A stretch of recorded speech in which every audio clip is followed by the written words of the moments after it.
कोई नी प्रॉब्लम या hip joint problem का आपके पास पेशेंट आता है तो अपने किस पैरामीटर पे ये डिसाइड करते हैं कि हम इसकी रोबोटिक सर्जरी करेंगे? तो बेसिकली जब हड्डी पे हड्डी अड़ जाए, बोन ऑन बोन, बीच का कार्टिलेज खत्म हो जाए, हड्डी पे हड्डी अड़ जाए, चाहे हिप में चाहे नी में, वो सर्जरी का कैंडिडेट है पेशेंट। और चलने में तकलीफ हो, दर्द हो, पेन किलर की आवश्यकता पड़े और रूटीन एक्टिविटी डिस्टर्ब हो जाए, रूटीन डेली लाइफ डिस्टर्ब हो जाए, वो सर्जरी का कैंडिडेट है। Okay sir.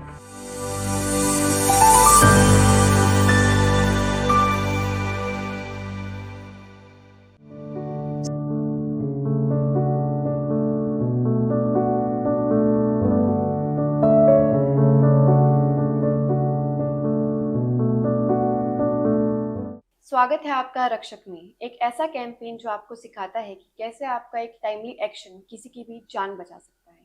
इस कैंपेन का गोल सिंपल है, बनिए अपने और अपनों के रक्षक। आज के एपिसोड में जो हमारे साथ गेस्ट हैं वो है doctor Anoop Jurani sir, senior director of knee and hip replacement. Sir का एक्सपीरियंस 26 साल से भी ज़्यादा है, जिसमें 15,000 से भी ज़्यादा केस शामिल है of knee and hip replacement. Hello sir. Sir मैं आपसे पूछना चाहूँगी कि आपका जो एक्सपीरियंस है वो 26 साल से भी ज़्यादा का है, तो आपने ट्रेडिशनल जो मेथड्स थे, ट्रेडिशनल जो टेक्नोलॉजी थी वो भी आपने देखी होगी, और जैसे हम अब रोबोटिक सीरीज में आ चुके हैं तो उसमें और इसमें क्या ग्रेजुअली ऐसे चेंजेस आए हैं जिसने रोबोटिक सर्जरी को ज़्यादा बेटर बनाया है? हाँ, तो हर्षिता देखो, पहले 2000 से लेकर के 2010 तक हमने कन्वेंशनल सर्जरी बहुत की। 2010 से 2020 तक हमने कंप्यूटर नेविगेशन से सर्जरी की और 2020 से आज तक हम लोग रोबोटिक सर्जरी कर रहे हैं। तो हर स्तर पे टेक्नोलॉजी के साथ में आगे बढ़ना बहुत ज़रूरी है। कन्वेंशनल सर्जरी में आंख से देख के कट लिया जाता है, तो कई बार 2 मिलीमीटर ज़्यादा कट सकता है, कई बार 2 मिलीमीटर कम कट सकता है और पैर लंबा छोटा होने का चांस रहता है।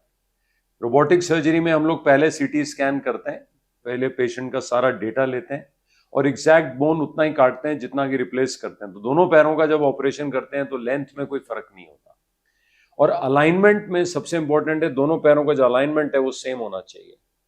थोड़ा 19-20 होगा तो पेशेंट को चलने में परेशानी होती है या मजा नहीं आता। तो दोनों पैरों का अलाइनमेंट सेम रखना। मान लीजिए नेचुरल अलाइनमेंट एक साइड का 2 डिग्री है तो दूसरे साइड का भी 2 डिग्री पे छोड़ना जरूरी है। एक का 2, एक का 5 होगा तो पेशेंट को चलने में अटपटा लगेगा। तो ये चीजें बहुत जरूरी हैं और हम जिंदगी में हर चीज में टेक्नोलॉजी का यूज करते हैं, चाहे अपने फोन्स हो, चाहे कार्स हो, हर चीज में टेक्नोलॉजी। आज के जमाने में एआई की अपन बात करते हैं, तो हर चीज में टेक्नोलॉजी का यूज हो रहा है।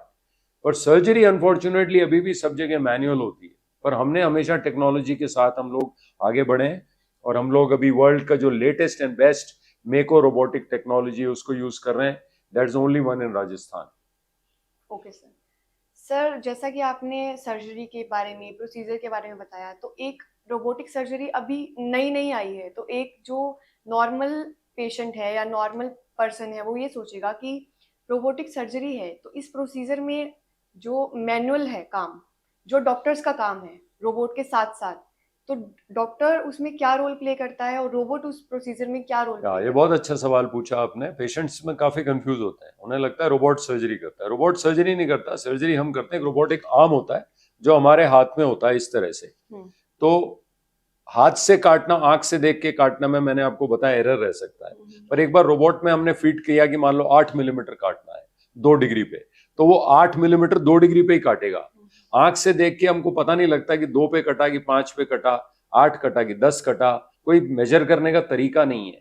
तो रोबोटिक आर्म होती है जो हमारे कंट्रोल में रहती है, पर एक बार उसमें 8 मिलीमीटर फीड कर दिया तो 8 मिलीमीटर ही कटता है। तो बेसिकली रोबोटिक आर्म हमें एक्यूरेसी और प्रिसीशन देता है। हालांकि ऑपरेशन फाइनली हमें करना पड़ता है, बट वो एक्यूरेसी और प्रिसीशन रोबोटिक आर्म से मिलती है। Okay sir. सर जैसा कि हम सुनते हैं रोबोटिक सर्जरी के बारे में, तो जैसा कि ये नया है अभी हेल्थ केयर फील्ड में, तो लोगों को एक हेजिटेशन होती है कि डॉक्टर नहीं कर रहा, रोबोट कर रहा है, तो इसमें कितना परफेक्शन रहता है? लोगों की हेजिटेशन सही है या गलत है? लोग को आप कैसे मोटिवेट करेंगे रोबोटिक सर्जरी? समझाना पड़ता है। हम लोग यूट्यूब में वीडियोस में काफी अपलोड करता हूँ, आप लोग भी देख सकते हैं मेरे चैनल पे। और अमेरिका में अगर देखें तो 50% सर्जरी आजकल मेको रोबोट से हो रही है, और ऑस्ट्रेलिया में भी करीब 50-60% रोबोट। तो जो लोग, जिनके बच्चे अमेरिका में रहते हैं, ऑस्ट्रेलिया में रहते हैं या इंग्लैंड में रहते हैं, वो ये सब समझते हैं। अपने देश में अनफॉर्चुनेटली अभी भी उतनी अवेयरनेस नहीं है। तो ये वही स्थिति है जो 30 साल पहले नी रिप्लेसमेंट की थी, जब सबको समझाना पड़ता था भाई नी रिप्लेसमेंट क्या होता है। करीब करीब वही स्थिति हमें दोबारा हम लोग फेस कर रहे हैं कि हमें रोबोटिक नी रिप्लेसमेंट समझाना पड़ता है। बट जो समझदार हैं, जो समझते हैं, जो पढ़े लिखे हैं, जो गूगल पे देख सकते हैं, जो रिसर्च करते हैं, उनके लिए समझना आसान है। तो हम कोशिश यही करते हैं, मैं तो 100% रोबोटिक सर्जरी करता हूँ, मैं मैनुअल करता नहीं। मैं पेशेंट को बता देता हूँ कि मेरे को मैनुअल मैं नहीं करता, क्योंकि उसमें परफेक्शन नहीं आता, मेरे को मजा नहीं आता। तो रोबोटिक सर्जरी के लिए आजकल बहुत सारे सोर्सेज हैं सीखने के लिए, चाहे गूगल है, चाहे यूट्यूब है, चाहे आर्टिफिशियल इंटेलिजेंस में आप चैट जीपीटी में जाएंगे तो आपको सब इसके आंसर्स मिल जाएंगे।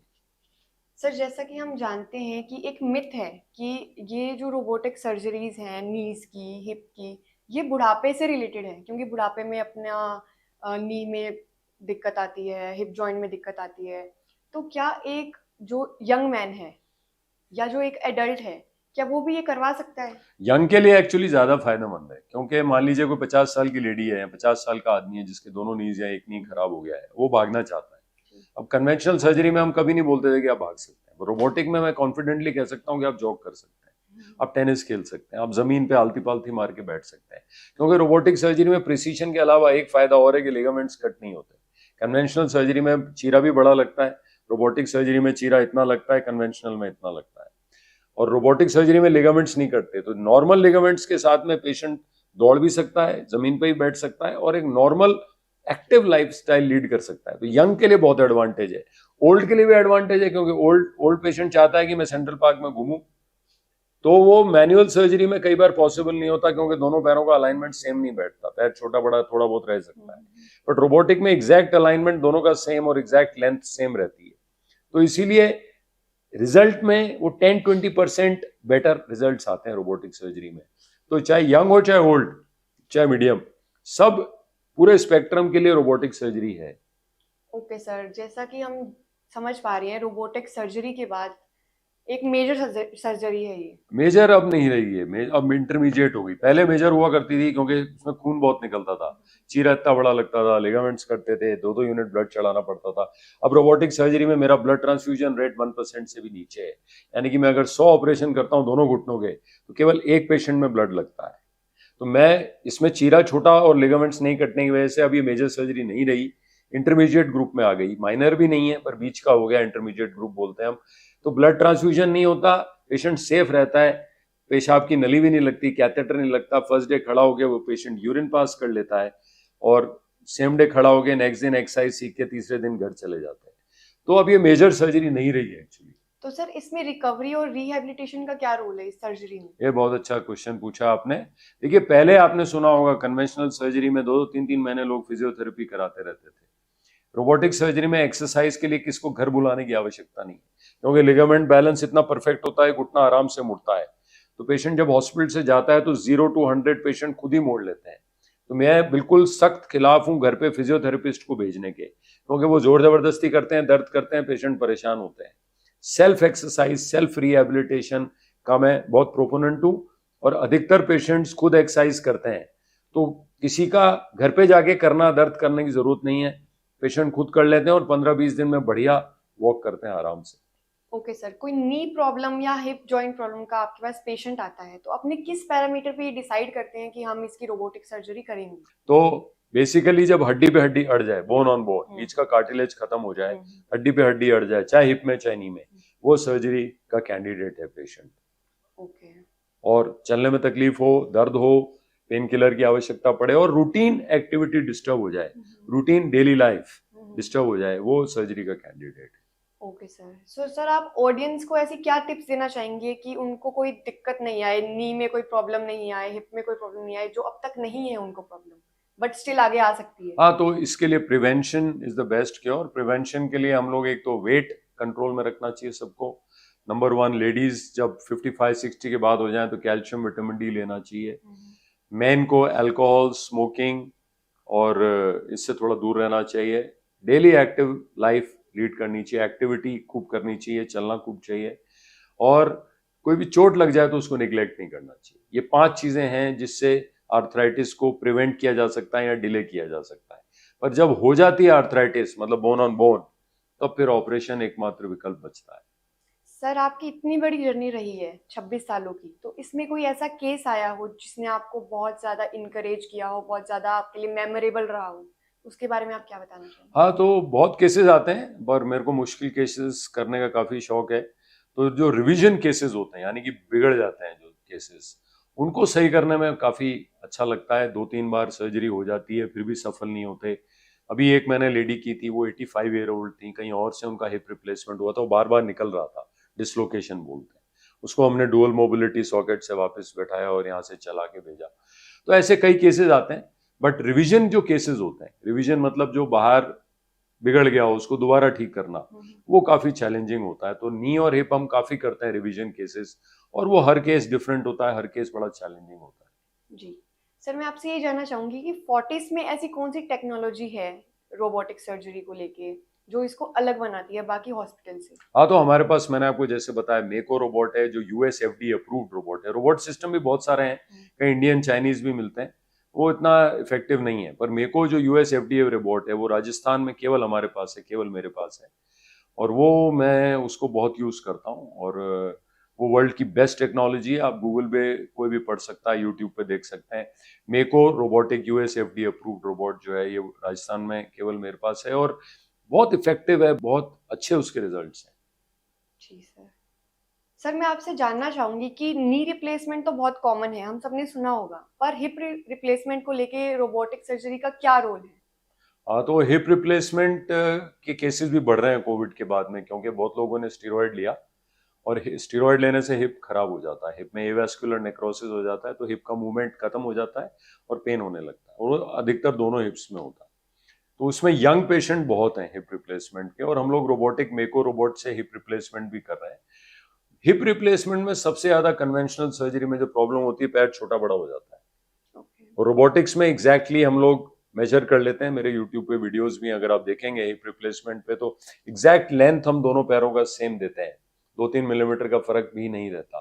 तो ये बहुत एडवांटेजेस है, और एग्जैक्ट जो कप और स्टेम की जो पोजीशन है, वो नॉर्मल की तरह दे पाते हैं। तो बेसिकली जो आप आंख से देख के कर पा रहे हैं ऑपरेशन, उसको और इम्प्रूव करता है रोबोट। वो दिखाता है जो हम आंख से नहीं देख पाते, और पहले से डेटा फीड करके सीटी स्कैन का डेटा हम यूज करते हैं।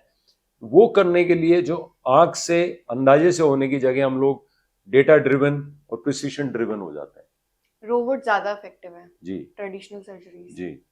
जी sir, thank you so much. तो दोस्तों, आज का मैसेज सिंपल है, जॉइंट पेन को इग्नोर करना सॉल्यूशन नहीं है, और रोबोटिक सर्जरी ट्रेडिशनल सर्जरी से इफेक्टिव है और प्रिसाइज है। बनिए अपने और अपनों के रक्षक। पहला कॉल फोर्टिस को कीजिए। धन्यवाद।